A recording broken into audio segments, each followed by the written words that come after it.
आचार्य के श्री के चरणों में नमोस्तु चतुर्विध संकीर्तन में वंदामी इच्छामी वंदना नमोस्तु महाराज।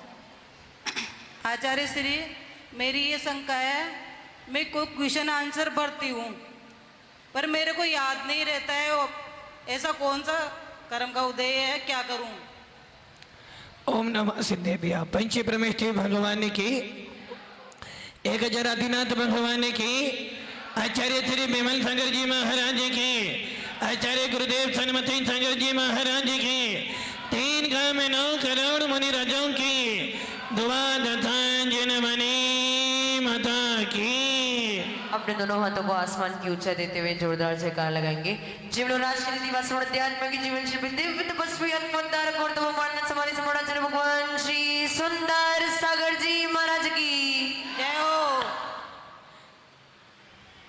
हम सब अच्छी तरह जानते हैं 8 कर्म होते हैं और उन 8 कर्मों में एक ज्ञानावन्नी कर्म भी होता है, जिस कर्म के उदय से हम कितनी ही पढ़ाई करें फिर भी हमें याद नहीं होता है।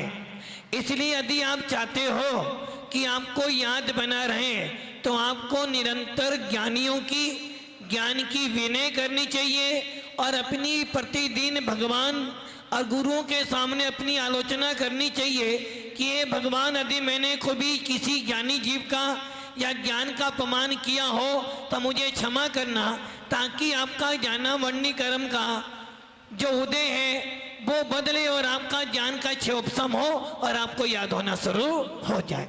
जब कभी भी प्रवचन सुनने आओ, देशना सुनने आओ, स्वाध्याय सुनने आए तो बहुत अच्छी तरह से बैठो, बातचीत नहीं करो, ताकि आपको फल ऐसा मिले कि आपको अगले भव में बहुत जल्दी से याद हो जाए। और आचार्य श्री, एक प्रश्न और है, ये लघु प्रायश्चित और पंचकल्याण प्रायश्चित क्या होता है? लघु प्रायश्चित और पंचकल्याण प्रायश्चित क्या होता है? पहली बात तो ये रही, श्रावकों को इन दोनों प्रायश्चितों के बीच में नहीं पढ़ना चाहिए।